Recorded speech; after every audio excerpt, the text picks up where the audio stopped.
Hi guys, welcome to ultimate channel. இன்னைக்கு நம்ம வீடியோவில் கோனார்க் சூரிய கோயிலை பற்றி பார்க்க போகிறோம். வாங்க வீடியோக்குள்ளே போகலாம். கோனார்க் சூரிய கோயிலானது ஒடிசா மாநிலத்தில் உள்ளது. இந்த கோயிலானது 1984 யுனெஸ்கோவில் உலக பாரம்பரிய தலமாக அங்கீகரிக்கப்பட்டது. இதற்கு முக்கிய காரணமானது அதன் நேர்த்தியான கலிங்க கட்டிடக்கலை பாணியாகும். கட்டிடக்கலை மற்றும் சிக்கலான கல் சிற்பங்களும் இதற்கு முக்கிய காரணமாக அமைந்துள்ளது. கோனார்க், பூரி மற்றும் புவனேஸ்வர் கோயில்கள் இணைந்து சேர்ந்து ஒடிசாவினுடைய தங்க முக்கோணத்தை நிறைவு செய்கிறது. இது ஒரிசா மாநிலத்தில் உள்ள இந்துக்களுடைய முக்கிய புனித சுற்றுலா தலமாக அமைந்துள்ளது. இவை முதலில் சந்திரபாகா நதியினுடைய முகத்துவாரத்தில் கட்டப்பட்டது. பின்னாடி அது வறண்டதால் கடலுக்கு அருகில் இருக்கும் கோவிலாக அடையாளப்படுத்தப்பட்டது.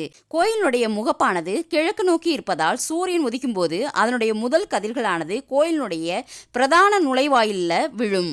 இக்கோயிலில் புராணங்களில் சூரியன் ஓட்டிச் செல்லும் குதிரை பூட்டப்பட்ட தேர் வடிவில் கல்லில் நேர்த்தியாக செதுக்கப்பட்ட சக்கரங்கள் மற்றும் பாய்ந்து செல்லும் குதிரைகளுடன் உள்ளது. இன்றும் நாம் பயன்படுத்தக்கூடிய 10 ரூபாய் நோட்டின் பிற்பகுதியில் இந்த உருவம் பொறிக்கப்பட்டுள்ளது.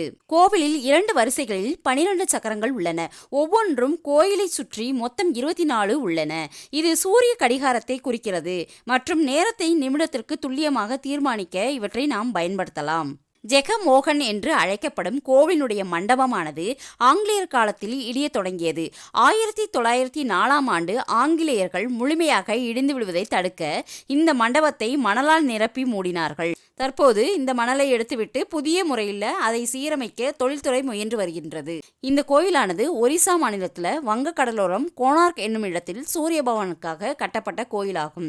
இதில் சிவப்பு மண்பாறை, கருப்பு கிரானைட் கற்கள் உருவாக்கப்பட்ட இந்த கோயிலுக்கு ஐரோப்பிய மாலுமிகள் சூட்டிய பெயர் தான் பிளாக் பக்கோடா ஆகும். அதாவது கருப்பு கோயில் ஆகும்.